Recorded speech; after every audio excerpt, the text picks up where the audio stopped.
Welcome everyone. All right. So I should have been doing sign language. Okay. So welcome everyone. I'm glad that you all are hearing me now. My name is Cleon Alexander. Welcome to AY, and I'm so happy to be here. Now that my mic is unmuted, so happy to be here, and I'm sure that you all would have seen the name of the program, but we'll go through that very soon. But at this time, we have some serious business to attend to. All right, we are going to attend to the AY aim, motto, and pledge, and we have none other than Aisha Charles. So, Aisha, take it over. Make sure you're on mute. Hi everyone, afternoon. My name is Asia Charles, and please join me in saying the AY aim, motto, and pledge. Aim, the Advent message to all the world in my generation. Motto, the love of Christ compels me. Pledge, present arms. Loving the Lord Jesus, I promise to take an active part in the youth ministry of the church, doing what I can to help others and to finish the work of the gospel in all the world. Order arms.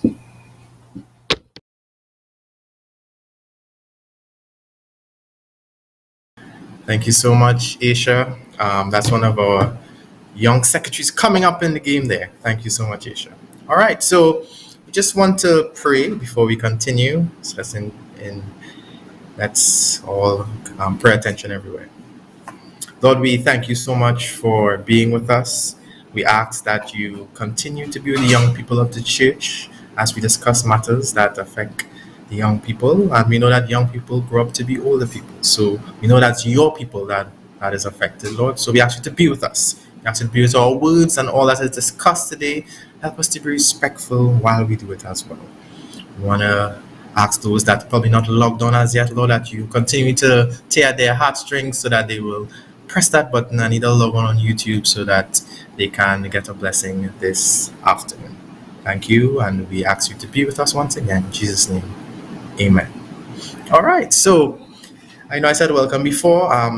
So for those that probably just logged in, my name is Cleon Alexander, and we are going to go through something today that is really dear to me because growing up, it's something that I guess I was too young to talk about, or maybe too shy, but now I'm an AY leader. I think I need to speak about these things because I'm not too far away from being a youth. I think that I'm right on the cusp. I believe so. All right. So AY is entitled today the youth perspective on boys and girls. And there's a reason why I said boys and girls and not males and females, and you'll see it while we develop today. So I'm happy that you all are here, and I would have asked two very outspoken and how else to say it educated, yes, two very educated young people to talk today, and you'll see them shortly.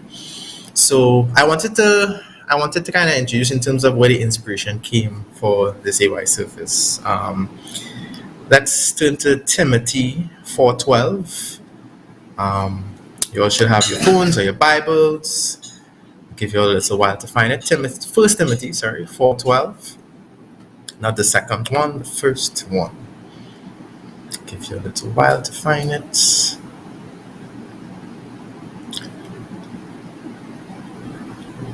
All right, and this is the New International Version I'm reading from.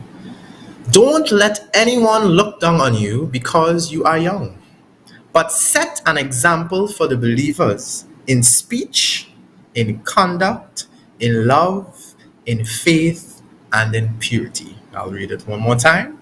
1 Timothy 4:12. Don't let anyone look down on you because you are young, but set an example for the believers in speech, in conduct, in love, in faith, and in purity. All right, so that is where the inspiration would have come from, as well as well, my father, he has a passion for young people, and those from Aruka, you all will know that he's someone who always lobbies for the children, right? And she'll always say, "No, man, a child could do that," and he'd always say phrases like, "A child could rule this country or this world," things like that, and it really comes from mentality that he didn't like when he was growing up in terms of people pushing away children and something even as AY, you'll see probably older people doing things. And I think Aruka, we are a lot better, but still, sometimes you may say, no, he's too young for that, or she is too young for this. When in other cultures, they pull the young people up and they say, no, come and do this, and you give them the tools. You don't just tell them to come without any tools, of course, right? But you bring them up and you give them the tools necessary so that they can flourish. So there are many different layers that we can delve into, but today we want to speak about in terms of young people when it comes to relationships, right? When it comes to that taboo subject that um, some older people would try and make it taboo because it really shouldn't be taboo. Young people should know about these things. I mean, they came into the world, you know, by people who had been formed relationships first, and then they would have had sexual intercourse. And sometimes in church, it almost sometimes seems like if we grew up in church, we read our Bibles and we follow the teachings of God, and then we just get married or we just make children. No, no, no. There's a period where you have to socialize and you get to know people. But when you're younger, sometimes the older people, especially when I was growing up, and you all hear testimonies today, where they would shy away or they would just tell you flat out not to do things without telling you how to do it properly. And then when you just at an age, they say, but how you not married yet? When maybe they would have stifled even that socializing period that should have been happening. So people are now afraid to talk to the opposite sex because of some of the words and some of the attitude that they probably were getting from the older people when they were trying to, I'm going to say a very old time word, fraternize. They're trying to fraternize and they would kind of shy it away. And so I spoke to a young lady from church, and I told her that I wanted her to speak about different stages when you were young in church, preteen, and then a little older. And I hope that you all know this young lady. She's, I think I could call her a friend. I'm not too sure, but she's someone that I look up to, although she's younger.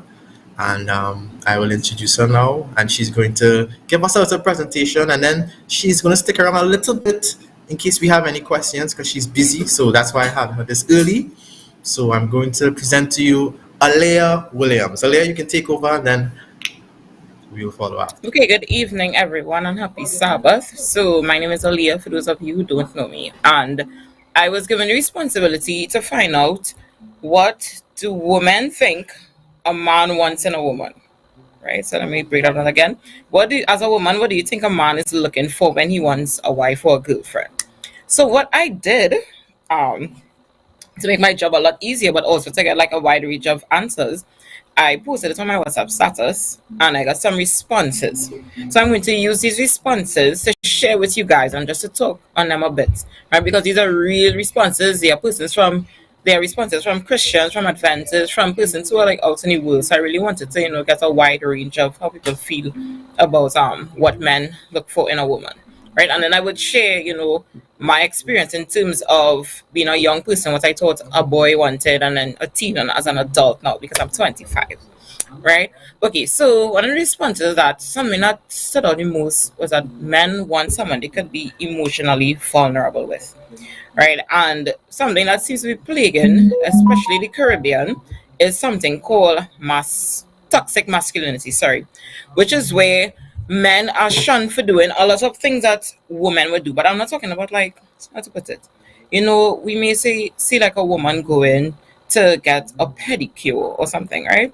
But if a man was to do it, you may say, okay, this man is gay or he's a homosexual, right? Whereas some men will say, I just want to be able to take care of myself, right? So a lot of persons will say that because of our mindset and because of, we think that men shouldn't be able to cry and, in primary school, if a girl gets licks and she cries, it's like, oh gosh, miss, you beat up the poor girl. And if a little boy gets licks and he cries, it's like, toughen up, like be strong. They grow up with this mindset, and then you realize that we have adult men who are unable to express themselves, or they are afraid to express themselves because of the consequences that may come along with it. So they're saying they want a woman who makes them feel comfortable so that they can be themselves. They can say, okay, I felt I was really stressed out on work today, or my friend did something to me that really hurt me, or I feel angry, I feel happy about this. Most times you may talk to a man and you ask him how was work. Good. You're hungry? Yeah.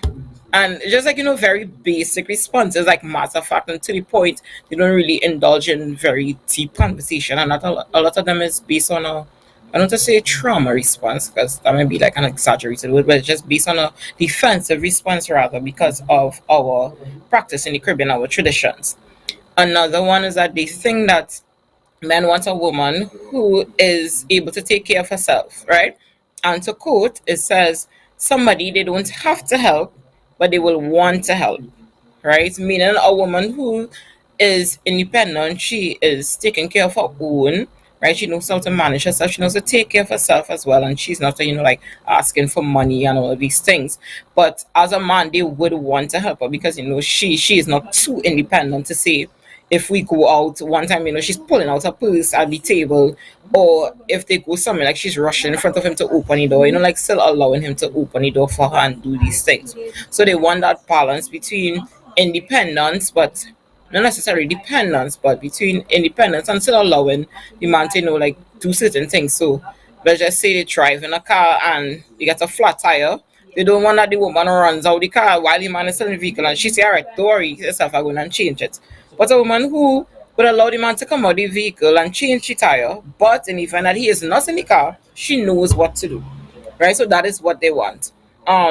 Another thing, somebody said, their very brief response was he wants his mother.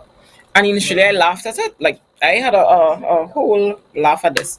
But in retrospect, and when I was sitting on analyzing the response, it made sense that what they were saying is that a man, looks for his mother in whatever woman he is dating or marries, right? Because most time, we admire our parents, right? Most times we admire our parents, we admire some of their character traits, and these are people that we grew up with for majority of our life, so we are familiar to them. So that when we are looking to start our own household or to date or to feel comfortable around someone, we would want somebody who's reflecting these same character traits. So when they say their mother, not necessarily that they want a woman who is just going to take care of them hand and foot, which is what some men do want actually. But they want a woman who, she cooks the way his mom does. She takes care of him the way his mom does. She's caring and nurturing the way his mom is. They would see the things that their mom does in terms of working, coming home and taking care of the kids. So she's nurturing and she's able to hold on her own. So that is something that they are looking for. Right? They want somebody who knows how to communicate, right? Communication, I think, is key. A lot of the women said that they heard from guys that they were dating that women could be difficult to deal with because sometimes they over communicate, or sometimes they expect you to understand, to know what is on their mind. So the men have to figure it out and put the pieces together. And they said, they don't have time for that complexity. If you want something to eat, say this is what you want to eat. Whereas, a woman would say, well, I'm feeling for this. So, I don't know, maybe we could go and get this. And then you reach and then you change your mind. They want someone who's decisive, right? In terms of physical features, they all mention, a certain body type of what they would want in a woman, of course. And they also mention that they would want a woman who is God-fearing. So, she follows you, of course, and, she knows how to take care of the children and stuff like that. For me, growing up, I guess like at a young age, you would think that all boys were interested in was like, physical features, right? And then as you got older, even up to teens actually, it still felt like, that is all they were focused on, physical features. But then like from around 21 or so, I wouldn't even say 20, but from like around the age of 25, so now is where you really get to see the difference in terms of what men would want. So somebody who is physically attractive, yes, but somebody who's educated, somebody who follows the word of God, somebody who knows how to take care of themselves as well. But I personally think that for the majority of a male person's life, which is from a young boy to about 21, like everything's like fully physical to them. Then as they get older, it's like physical features, it goes down a little bit, but it's still very high on their list. right? But I think that that is what matters to them. So that is my contribution. I don't know if anyone has any questions for me on any point as I mentioned.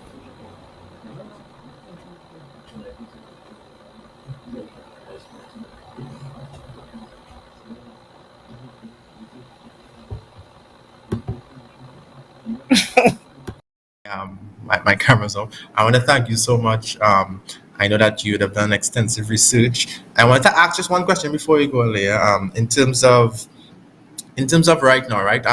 What do you think may have caused maybe the in terms of the change from maybe when you were younger with boys wanting in terms of the physical attributes being super high to it still being high but not maybe the first or second when they look for someone. Could you just tell us why you think that may happen, like as you get older and you mature more? Yeah, well, I think that physical features were so high up for men for so long because men do take longer to mature than women, right? Like mentally. This is not my opinion, right? It's the fact that they take a little longer to mature. So you tend to find that at the same age in secondary school, a 16-year-old girl and a 16-year-old boy are on two different levels. He's just studying right now to play football and to go and sweat, and he has CXA exam 1 month away.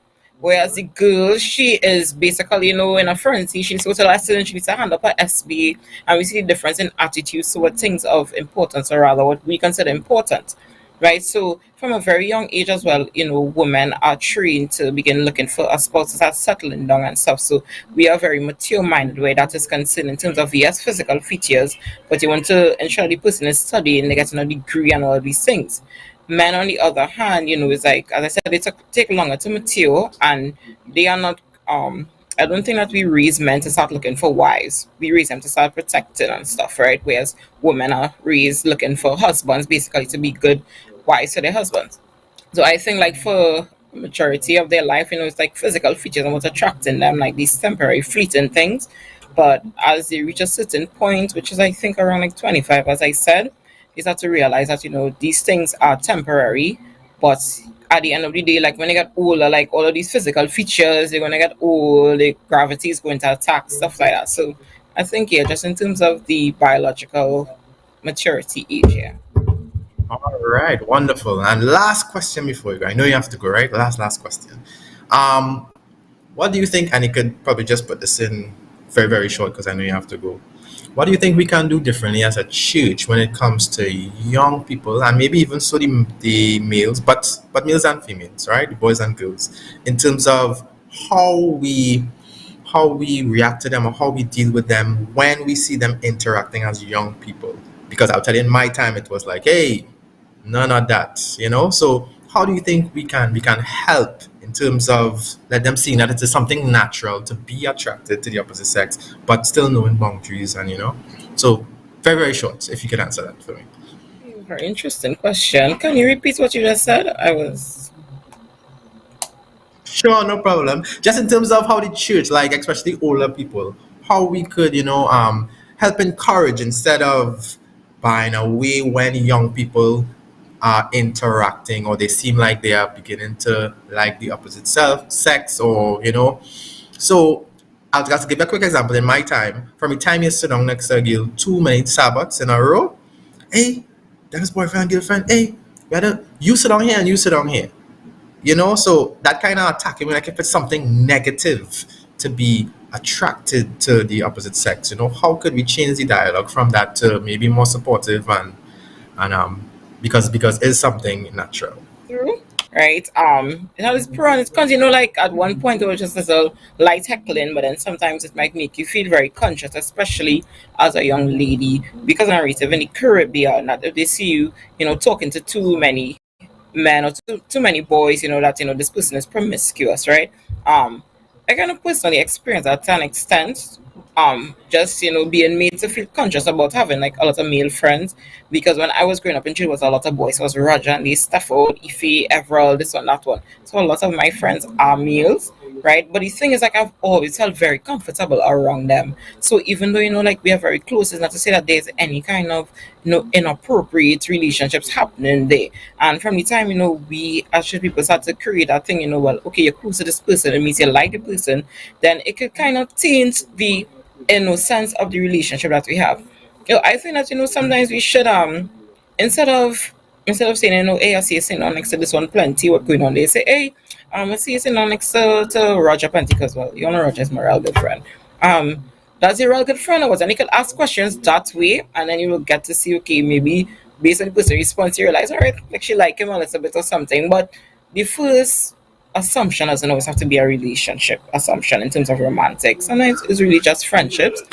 I think we should also encourage each other to like be friends with opposite the opposite person in church because if it is you don't have like if you're growing up as a young lady and you're very sheltered so all of your friends are females or as a young man you only have male friends when you go out there you realize that you're not very social or you don't really know how to interact with persons of the other sex. So I think that we should encourage healthy relationships like this because in church, seeing them sitting on close together or like liming and hanging out together is a very open, open representation of the friendship that they have rather than the in secret texting each other. You don't even know these two people is talk they hide and doing things behind closed doors.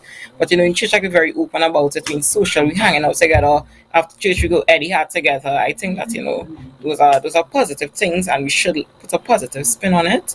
Um, I also think that we as adults generally should be very open in terms of talking to the young people about dating and persons of the opposite sex and stuff like that. So yeah. And if you have any more questions, I could answer like one more if you do. I just said that because someone did send a uh, question on YouTube. All right, so this is so the person said, "Great presentation. How do you convince your parents that you are old enough to date? I am 16 years old and I believe I am mature enough." Did you hear the I will keep question? on talking about the Caribbean because in the Caribbean, Yeah, yeah, yeah. your mommy is also my mommy. Like all parents seem to parent the same way, so it's the same experience, right? So I mean, I would share with you like when I was around 16 or so, I thought I had a boyfriend. This is when it was sexy time. And when we found out and she buffed me and she was real upset with me and stuff like that because I was supposed to be studying. And it's like understandably so as I got older, right? What I would say in terms of I think you should in terms of convincing your parents that you're ready to date, it is more than just your how to put it. Being able to convince your parents. Parents look at everything, right? So funny enough, your parents would look at if you get up in the morning and spread your bed, right? Things like that we seem to overlook and think that it doesn't play a role or doesn't affect our character. It actually does, right? It shows that okay, this person is becoming responsible. They are maturing. This person, if you get up, um you eat your wash your ways or you get to be cooking for the family and you're showing your parents that you're responsible even in household chores, you will tend to find that they trust you when it comes to relationship and dating because dating and stuff is about trust, not just trust with your partner, but also your parents have to trust you with you when you're with this person. You're not going to be having premarital sex because us getting young persons thinking that them getting pregnant or falling out of church and getting caught up with the wrong crowd. It's just about them. But it also affects your parents and stuff like that. So in order for you to, talk to them and tell them that you're dating somebody, you need to show one that you're responsible enough, that want to take care of yourself and to be in a relationship. And when I told my parents about like a serious relationship, because I mean like not every crush you're gonna run and tell them, hey mommy, I like this person. But when I found somebody that I was ready to tell them about, I made sure that things that I know my parents would look out for, the person was ticking those check boxes because I didn't want to carry somebody controversial to them and have tension in the house. So I made sure that okay, this person is like let's say God fearing, they're ambitious, they have certain things in order. So when I told my parents about them, like I was pretty confident about it. I was ready and able to answer any question. I wouldn't have been embarrassed to say anything because I know that a dating somebody I shouldn't be dating. But I think that, as I said, when you're ready to tell your parents, you should be a responsible person. And I think, just sit down, just tell them, you want to tell them about somebody that you're interested in and stuff like that. So don't wait until you're in a serious, steady relationship. You date the person 9 months, almost a year, and then you're ready to tell your parents. Huh? When you're at the crush stage, I think you should, but not crush, but rather like serious interest, let them know.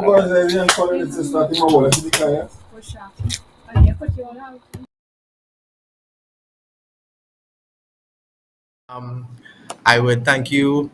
I would wish that we could have you again. So reach safely where you are going. I know you are going to help the young people in our church. All right. So thank you so much, Aleah Williams. All right. So for those that just came in, I want to thank you so much for joining us. I want to go through the memory text again so that we get a little context, right? It's 1 Timothy 4:12. Don't let anyone look down on you because you are young, but set an example for the believers in speech, in conduct, in love, in faith, and in purity. All right. It's ironic that today we had the Children's Day, and children were doing a lot of wonderful things today. That we had this AY program as well dealing with the young people. So I wanted to touch on the last thing that Aleah would have mentioned in terms of things that parents look for um, when you are becoming a young adult and you think that you are ready to go into the dating world, and we think that they are only looking at maybe the things that we think they may need to see in terms of us being ready.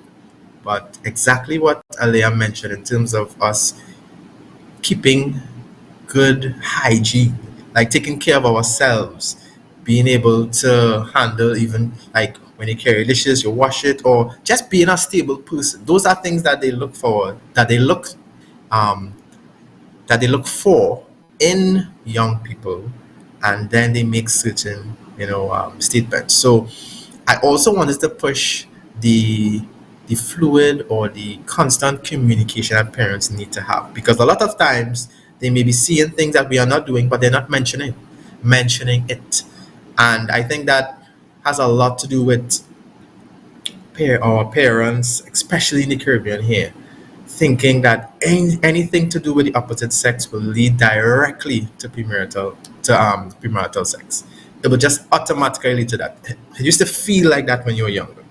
Anything to do with the opposite, it was just one time, instead of trying to see where it is and giving us the tools to make sure that we don't make certain bad decisions. But the more that you try to stop, especially a young person, when they believe that they would have gotten all this knowledge. I am studying chemistry, I'm studying biology, I'm doing all these things, and I think I'm ready to take over the world. And you're telling me that I cannot do something, and you're not explaining it properly.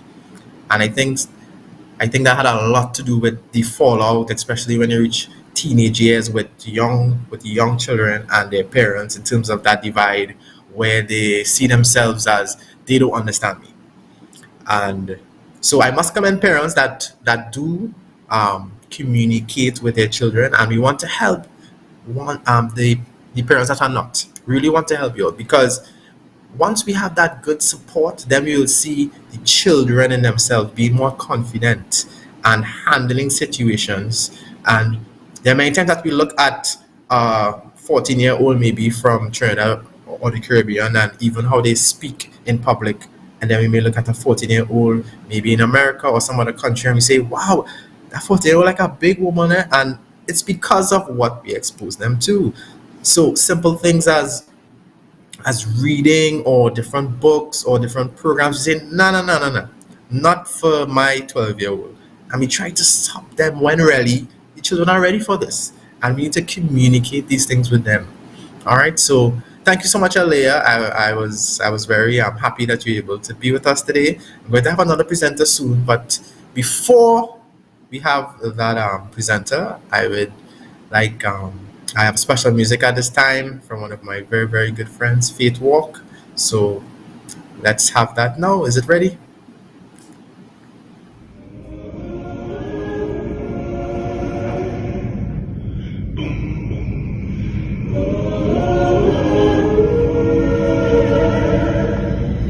Teach me how to love you.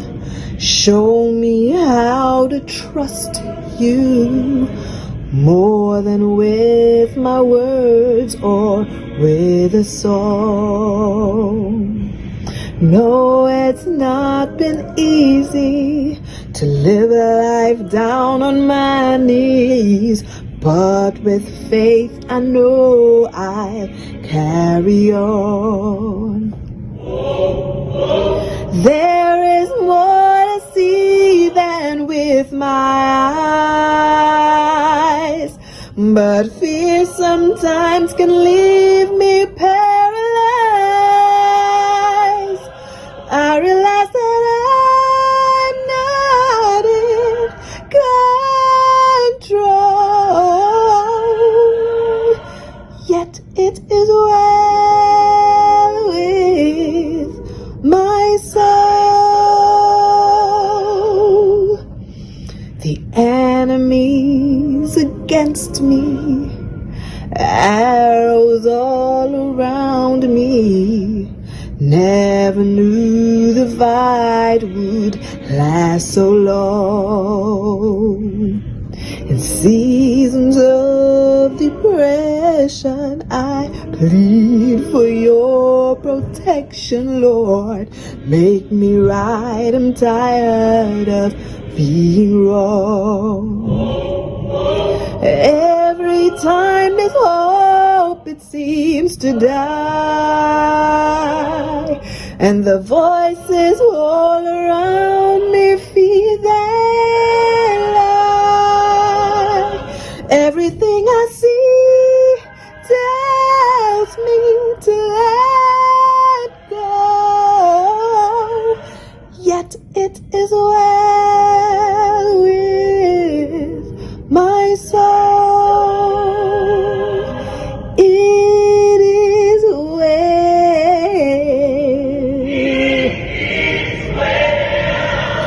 with my soul. Oh, it is well. It is well with my soul. It is well with my soul. Oh, it is well. It is well with my soul.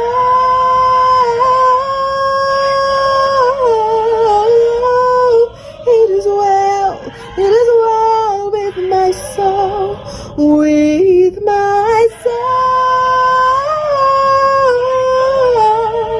My soul. It is well. It is well with my soul. My soul, my soul. It is well with my soul. The fight I'm in is not of flesh and blood, and the weapons that I use are in your blood. Lord, don't you ever let me go.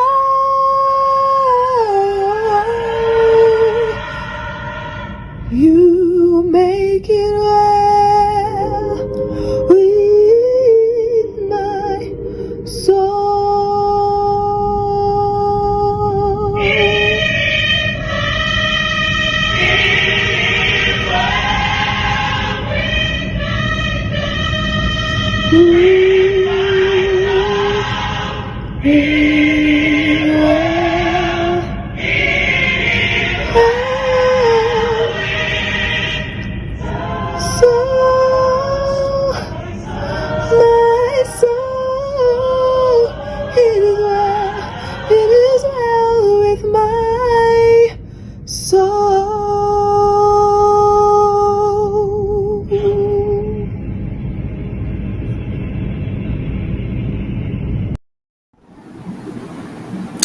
Thank you so much, Faith Walk. So much. It is well with my soul.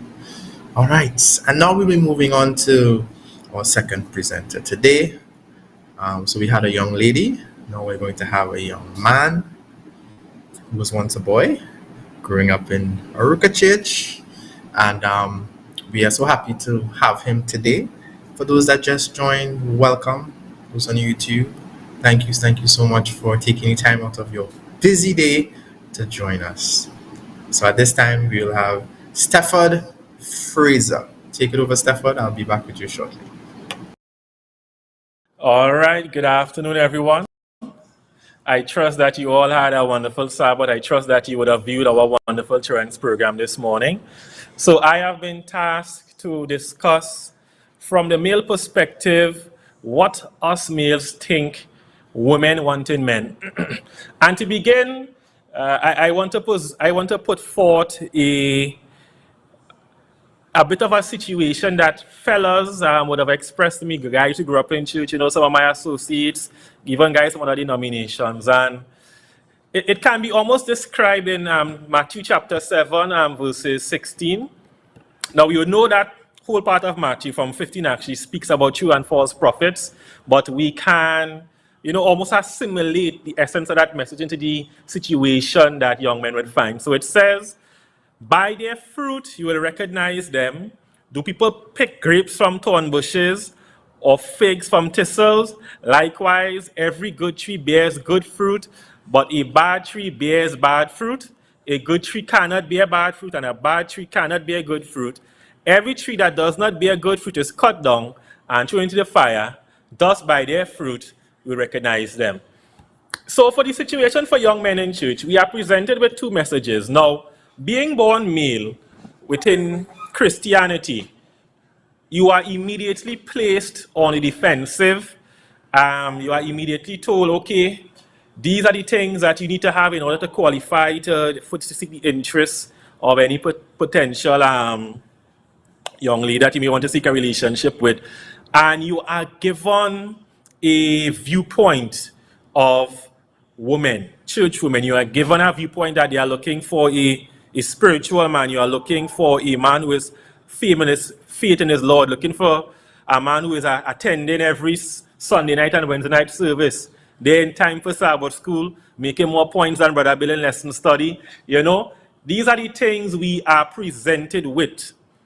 However, when we would assimilate to these traits and interact with these young ladies, you would quickly realize that there is a disconnect between what you would have been told. And that is when we come back to what Matthew 17:16 says, by their fruit they recognize them. We would have observed throughout the different age groups, the men that these young women would select as their partners, and then began to almost reverse engineer what type of man they really do seek. So there are really three broad categories. The first category that we could say is, let's say, the teenage years, let me say between 16 to, you could say, early 20, 21 maybe. And what our perspective is, keeping in check that this is our perspective, is that young ladies seek experiences and excitement. I'll never forget this. When I was 16, that's about 11 years ago, we had a boys versus girls night, similar to this AY program. We had it by one of our youth leaders' home. And this same question was posed, just the women would answer it for themselves. And they would famously said, boys in church are too slow. And I'll never forget one of my good brethren, Roger, said, too slow for what?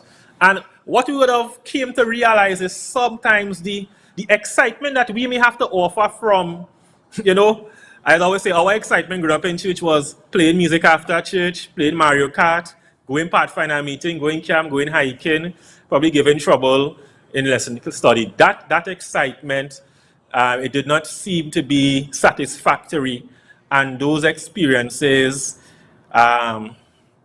didn't seem to be what these young ladies would have been seeking. Now, keep in mind, this is just a general statement. It does not apply to each single lady, but this is just the perspective that would have been shared by several of the young men of our church during that time period. I don't know if it's still like that for the 16-year-olds of today, but you would have noticed, okay, they would have been interested in partying. They would have been interested in, the running away kind of activities. You're supposed to come home straight from school and you'd find them, you'll hear them in some places, you would see them in other places. You tell your parents, yes, I'm going to church for something on a Friday night, and you realize that they're not reaching to church. And that was a very frequent and common occurrence. And then when you look at the the young men that they would have been with, you wouldn't find any positive examples of those young men being mentioned in the scripture. They really were of the faith, really were believers. They really would have practiced the things that we as men would have been told that women are looking for in church. And well, I guess that's just how it is for that category. Now, as we move up into the next category, this would be, let's say, around, you could say 21, 20, about 24, 25. This is when, you're coming towards the end of your degree, and they're starting to think a bit more about future. What we would have noticed, this is when women start to say, okay, what does this guy offer? Now, we know we have a situation where women now are the ones who are ahead in the academic field. I think if you look at the recent scholarships that are being offered, they would struggle to find a boy name on that list. So women now have. And what you notice is a situation of what do you bring to the table? What are you agreeing? What is your plan for the future? Because we have now this mixture of traditional parenting where young ladies are told a man needs to provide and man needs to have this and that, and they apply that, and you would see them being a bit hard to please, a bit demanding. Well, everybody free to seek out what they see fit. You would see, okay, you're supposed to have where your vehicle, where your house you're looking for, where's your job, why you don't have a job of that quality. What you're looking to do is a very, what you could almost put it across as a very aggressive and demanding position. But of course, still, we would still notice a tendency for them to speak those things. And when you look at who they are with, you're like, well, this fella never went past CXC, and that is your man. So I always remember this. I think if anyone friends remember this, we had a young lady. I remember she was telling me her boyfriend needs to speak 2 languages. And when we saw who that girl ended up with, well, I'll just say this to the audience, the only language that man spoke was the language of horn, but that's a discussion for a different AY program. So we have, of course, we're always presented with this dichotomy between what is spoken and what is actioned. As we move on to the last category that I have here, this is when we start to see, the speech start to reconcile a bit more with what they actually act. This is my category, talking about, let's say, 25 up until 30. Now, our synopsis, this is not a proven theory, but our synopsis is, let's say, after a few years of having relationships with men of a certain type, I don't know, I could be wrong, and you just could correct me in the comments, that they tend to begin to appreciate a different type of man, a man who values a more calm and reliable life. They tend to value more, I could almost even say, Christian Adventist standards. It actually was shocking.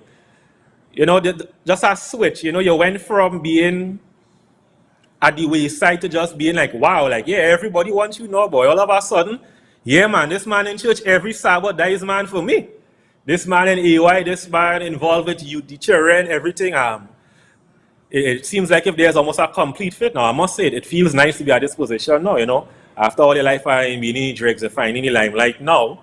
But it's a very interesting flip. As I said, as young men, we can only observe from what they do. We could only go off what the Bible says. We could only look at the fruits of their labor. Just unfortunately, when they arrive at this age, and when they finally reach this point where they value these things, they really tend to come without significant baggage. Some baggage comes in the form of a child, unfortunately, but this is the reality that as young people we exist in the church. I don't know if you look at, I had a conversation with a friend. I say, if you look at the average church, it's a bunch of single young men and a bunch of single young women and for some reason, none of them are interested in each other. Still probably win a Nobel Prize if you could figure out the cause of that. But that's generally the perspective from a young male point of view, from the consensus from several young men that I speak of. Again, the three phases: the younger side of them, more experiences and excitement they are seeking. Towards their early 20s, they're looking more about your potential future and what you could bring to the table. And I would say for the last one, stability, reliability, and responsibility. Now, just to go on, for the women who, however, are able to avoid, let's say, fall into the pit traps, when it comes to the last category, they are, how to put it, they are the one who causes you to, I would say, man up. These are the women who are not settling for joking. These are the women, sometimes you tend to notice that these women come from a home where they have a father, and that father treats their daughter well. I remember speaking to one young lady, and I remember she told me her car got a flat tire, and she, right there in the church car park, and she walked out of the church and went home and said, "Yeah, Dad, you want to deal with that?" And I speaking to this young lady, and I'm looking like, if you have a husband now, that is the kind of level of faith and responsibility she would want to be able to believe that, yes, you as a man can make things happen. You as a man could get things done. At this age, we tend to get a sense now from young women that, if something goes wrong in the home, 4 o'clock in the morning, they expect that by 6 a.m., you already have action the items required to get things done. What we are noticing is that a lot of these women, they can do it on their own. They don't need a man, but they want a man. And they expect you to be a man. They are fully well capable of doing things on their own. That does not mean that they like that. If you slip, they will be forced, but they have a general preference of you stepping up to the plate. So if I would say for young men right about now, around my age demographic, we are in the process of leveling up, stepping up to that standard, regaining that sense of responsibility, gaining that sense of true manship, taking ownership of situations, taking ownership of problems. A lot of women at this category, they now have a true desire and a true appreciation for someone who could be the spiritual head of the home. They expect now, more than when they're having a tough time, just to say, let me just go online. They expect somebody to be able to offer counsel with a level head, with a experience to be able to really offer. They're looking at, okay, if I make children for you, and something goes wrong, can you handle that stress? Right. But at the risk of ranting too long, Cleon, I don't know if you have any questions or comments you want to interject here. And I always enjoy listening to you, so you could continue. But so we had a question. First, I want to say thank you so much. Thanks for being real and raw, and and that's why I really like to listen to you as well, because you seem like you're not afraid to say things, because it's the truth. Some people are afraid to say certain things because of what some people may say about them. But thank you so much, right, Stafford? So we have a question here.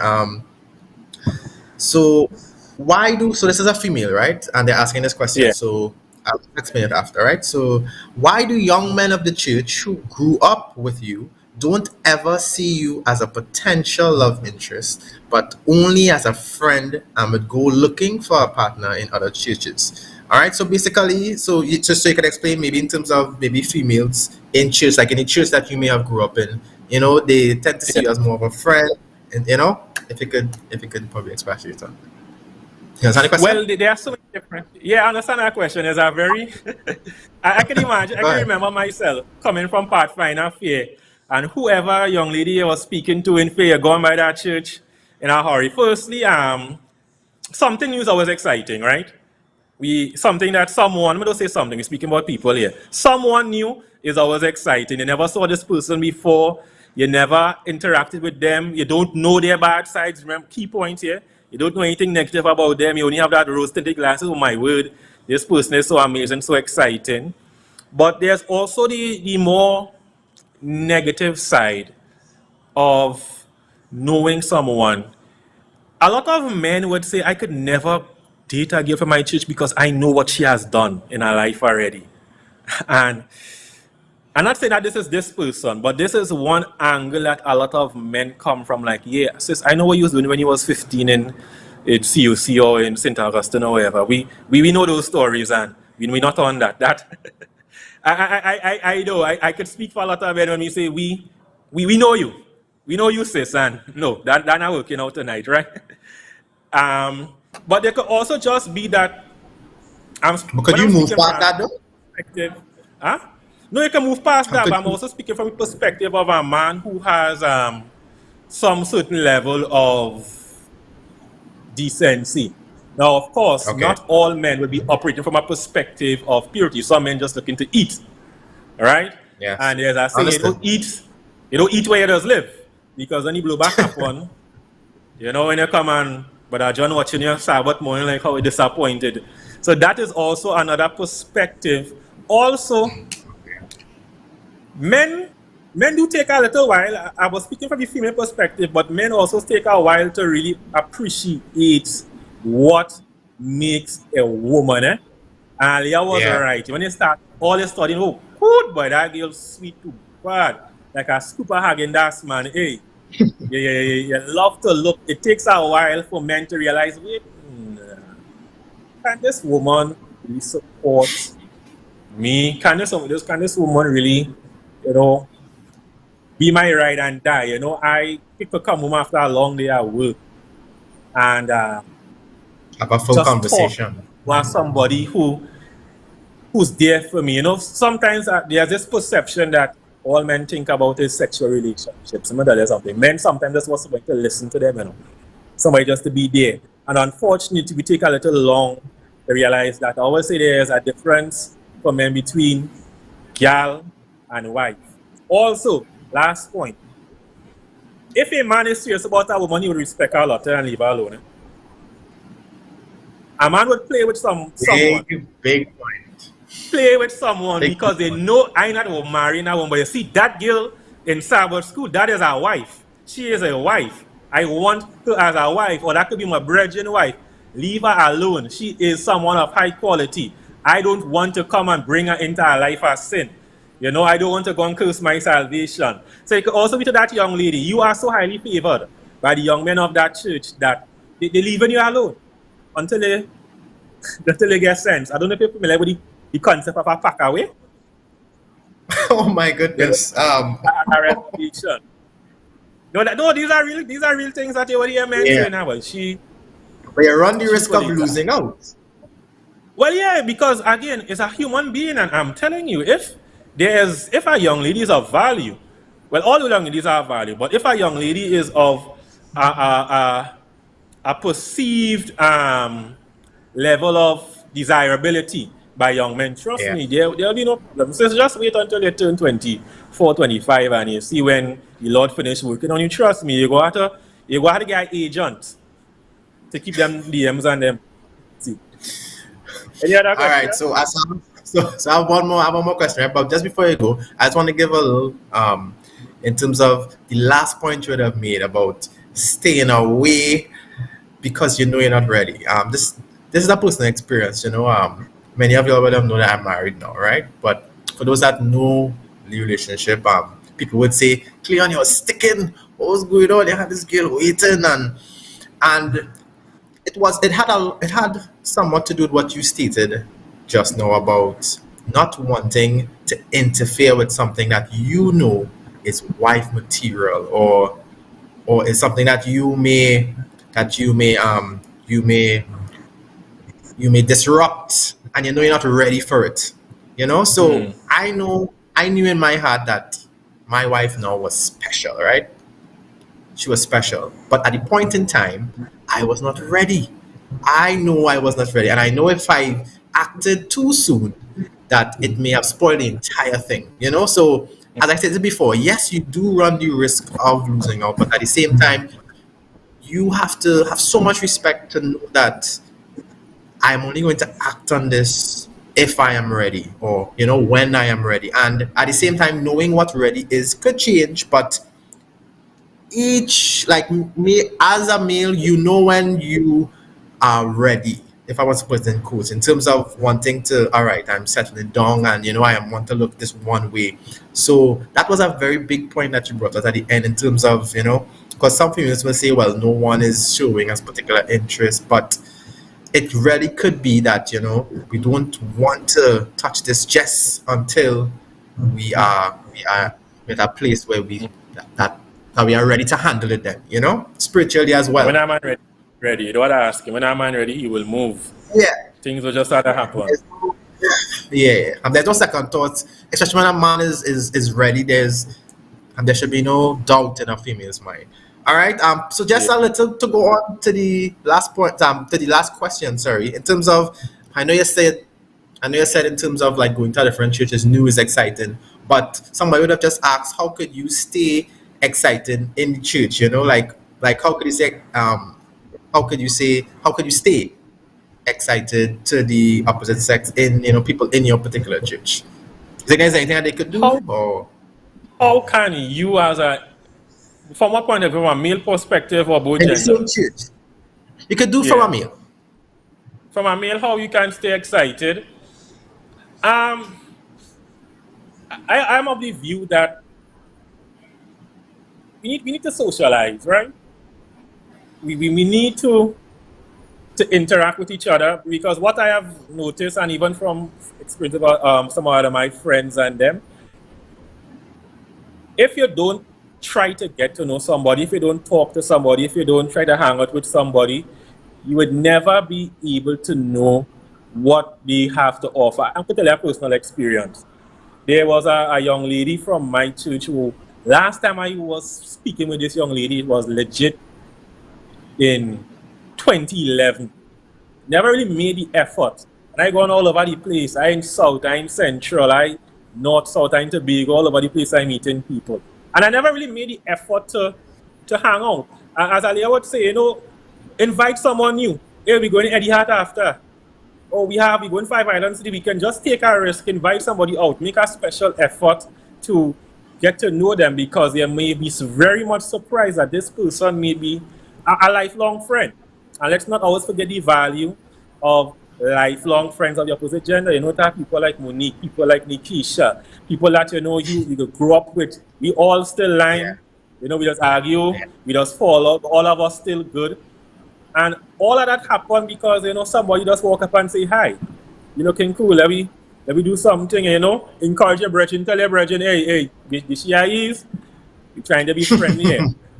Yeah, we're trying to be friendly, because the person might be a bit shy. Go out of your way. You have to go out of your way. And trust me, you'll be surprised. And also, you never know who you're going to marry. Yeah? Trust me. You never know. You might think today, and I'm telling you, fellas, listen. If you're a young fella, listen. The girls who you see now, that is not how they would be 5 years from now. Take what I am telling you. The Lord works some miracles. I don't say miracles, but the Lord does work. The Lord does work. He does work at 21 and he does work at 25. The glow Yeah, up. the glow up. Yeah. Like a bomb you created massive, They just come out. So take what I'm telling you. You might be doubting today, but you will regret. Right now, I'm regretting some people I didn't try to be nice to. Yeah, to be honest, I have some regret, but like, wow, boy, I missed opportunity there, boy. I should have said hello. I should have said, let me do something. That's the truth. The Lord does work. The Lord does work. All right. So we want to thank you so much, Stafford. I know you'll be watching on YouTube and stuff, but thank you so much for that fresh, exciting viewpoint. And I'll continue to invite you when I have these kind of discussions and other discussions as well, because you're a man of many hats. So thank you so much. So yes, we have a few people in the chat there giving some counsel as well. Thank you very much, Katia Knight Diet. Telling Felicia that she may need to go visit into other churches, and this is something I would have been encouraged to do from young. My father was always one. Well, he loves to drive, so even before I had my license, well, I took a while actually to get my license.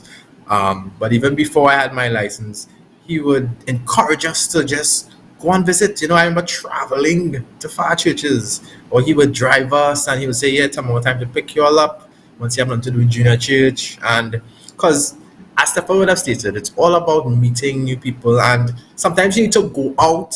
Many times you need to go out to other churches and visit. And then sometimes you appreciate what you have at your church, in terms of the opposite sex. Or if you're not finding someone there, obviously seeing, in terms of the other cultures and even how they do church. Because I remember visiting other churches and it's like, wow, they have lunch in church after, and it really fosters, the youth. And I think this is something, because I know we have elders and pastors that's in this thing here as well. This is something that we could look into in terms of, well, we know with COVID-19, how things would have been. But in the future, we could look at different ways to help the youth socialize. And it's not just about the young people, because I know that my sister as well, she would have met her husband through, there's something that we had for a short period, and it was so nice when we had it. When we had the new converts, we had they would have a lunch after church, and she just went to help, and then she saw her husband. Well, now they are married, but at the point in time, she saw him and they began talking, and and having lunch, something about eating and the Caribbean people, and even people from all over the world, food unites us. So it's something that the church could look into, because as Aleah mentioned as well, in terms of the safe space of the church, it is so ironic that many of the older folk used to try to stop young people from interacting with each other, interacting with the opposite sex in church, when really that is the place it needs to happen. This safe space where we can see and where we can somewhat, supervise, instead of it being behind. Because from the time you buy it, that is what's going to happen. That is what is going to happen. All right. We're getting a lot of different chat there. Of people just saying yes, lunch in church. So that's correct, right? Because when you're at church and you have lunch and you invite someone, they could stay, and that's that safe space where you could interact, and So, as I mentioned at the beginning, I wanted us to pay close attention to the youth in church.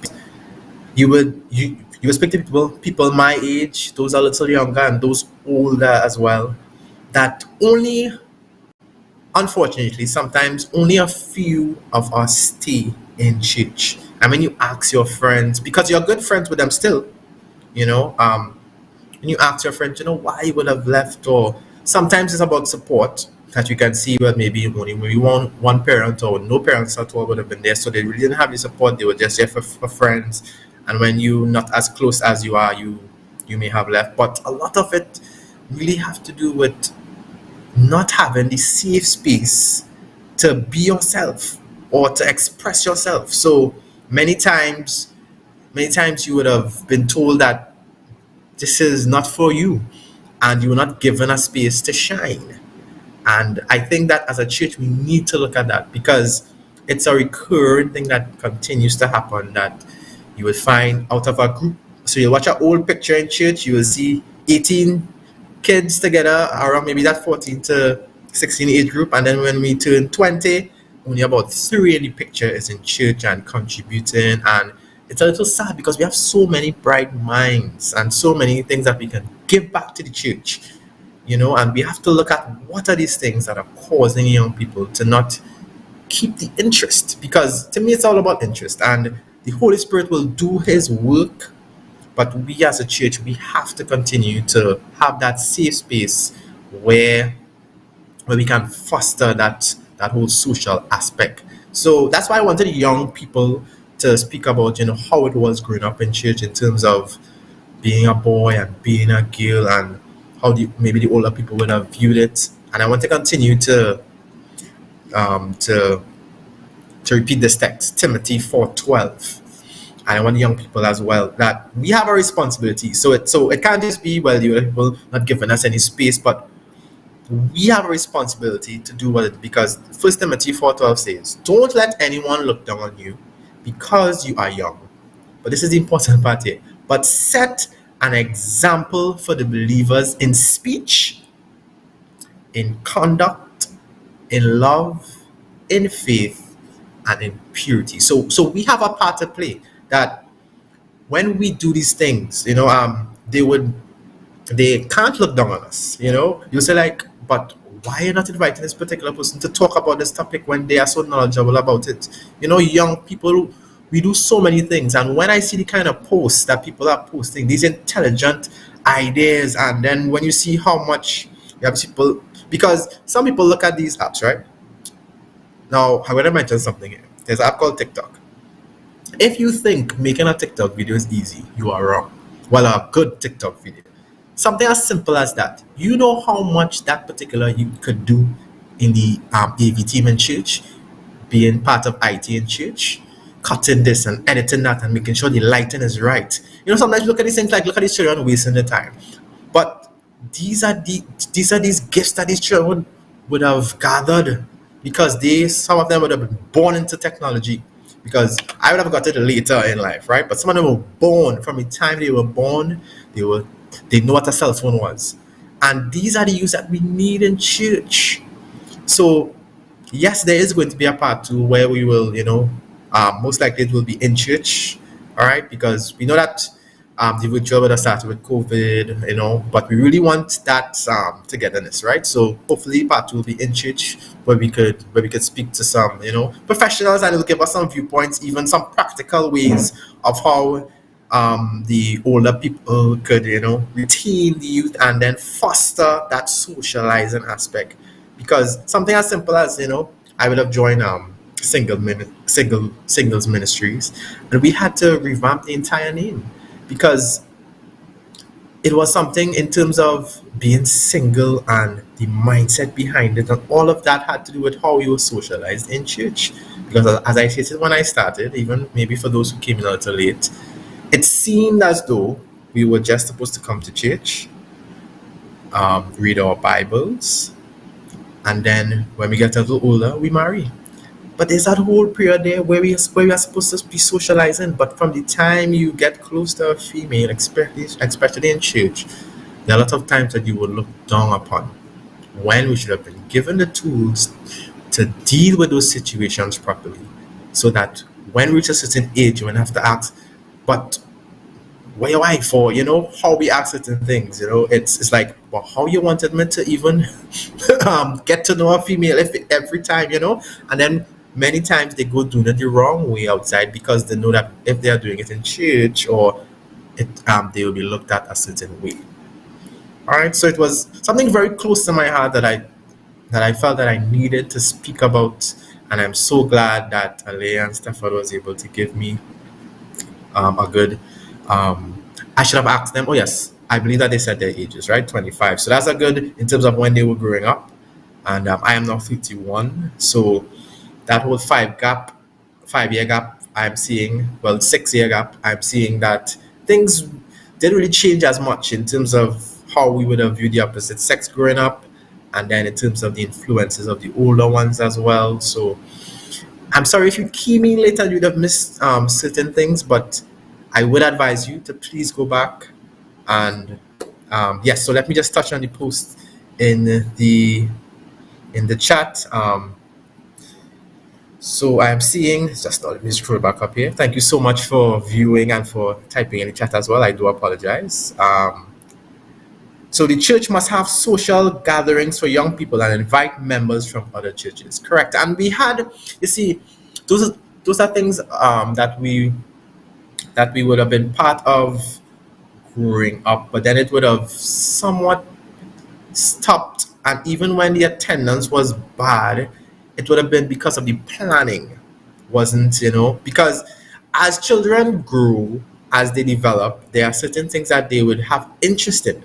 So as Stafford would have mentioned, they would have they would have been playing, have they say Game Boy or different video games, right? So you cannot have a social, well, I am saying that if you're planning a social, yes, you would have the different ring games and the usual games that you normally have. But at the same time, you have to look at what are the youths interested in now. And when you do that, you would find a better attendance. Because if you just keep having these same things and you realize, oh gosh, well, I'm not really interested in this, because we know at a certain age it is cool not to be interested in anything. That is a real thing. Like when you're around 16, 17, you're like, I'm not really that interested in anything. But I believe that once we give them the tools in terms of, in that same social, they can have a tent where you have video games, so that at least they will come out to experience that, and then when it is time to do other things, they would participate. So it's more than just having these gatherings or socials, whatever you want to call it. It's about getting a youth input, getting someone who is aware of what the youth is interested in now, in different age groups as well, because it may be difficult to have a social for someone who is 11 straight to 19. You may have to break it up just based on the maturity there. So it's more than just having that, but I do understand the point, and I do agree with it that we need to have it more. And with the opening up of everything now, with COVID-19, I'm hoping that it is that things will become, because that's what these programs are for. It's not just to talk about it, but to help the church, do things different. So we have a lot here. So yes. Sydney Alexander, my second father, right? So Sydney was saying, I remember when I joined the church, anywhere there was a social, we go on male and female. Yes, and that is correct. I remember there was a time like that, and hopefully we can get back to that time where we could help the youths, mingle with each other. So we have another person saying here, I've gotten feedback that if a young woman goes visiting churches to look for a man, she is considered thirsty and aggressive, whereas it is quite normal for a man to go looking for a partner. And that is true. And I think it has a lot to do with the whole patriarchal, in terms of, men are the one to go and hunt. But I believe that we should know in the year of our Lord 2022 that is not true, and I don't think it's exactly like that now. If people still think like that, they may be a bit archaic in their thinking, but I believe that we have moved on, and I hope that we can move on from that in terms of females going visiting and even asking the first question of, hi, what's your name? I see no issue in that. And I can't wait for part 2 where we can have the professionals back me up. Because I truly believe that. I have no case study, but I truly believe that even as men, sometimes it becomes a bit tiring always having to be the one to do this and do that. Sometimes it's nice for a female to even make that first move, and we will continue, and so that's a very good point, and I hope that point of view is eradicated from church, in terms of a woman being seen as being seen as aggressive if they are the ones visiting and going out and even making the first moves. I believe that should be done away with. All right, so we have so much here, so let me see if I could have one more here. All right, so Kathy-Ann was answering Felicia in terms of, so don't really, okay. All right, so she was basically answering her. All right, so I want to thank those that would have come in, and please stay tuned for part 2. It will be posted, and wherever you are from, even if you're not from Aruka, if you're not even from Trinidad, we want to thank you so much for joining us today. I really want that text one more time for us, in terms of not being looked down, and I want the older ones as well to really think about this text as I read it, right? 1 Timothy 4:12. Don't let anyone look down on you because you are young, but set an example for the believers in speech, in conduct, in love, in faith, and in purity. And I challenge our young people today. All right, let us continue to live lives where the ones that are looking on will be proud, because it's a two-way street. It's not just about the older folks not knowing where we're coming from. Or we need to communicate as well as they need to communicate with us. And I believe that once we meet in the middle there, and we really, because I truly believe that even the older people who would have tried to pass away from the opposite sex, they had our best interests at heart. They may not have had the best methods, but they really wanted us to stay away from things that maybe they would have been negatively affected by. So it's all about the method. I believe that they did have our best interests at heart. All right. So it's not just about thinking that you have the youth's best interest, because I believe that sometimes people do some of the worst things because they think that they are doing something good. All right. So it's all about knowing the best methods and how to deal with things. All right. So we got some very good examples from two young people in church, Aleah Williams and Stafford Frieza.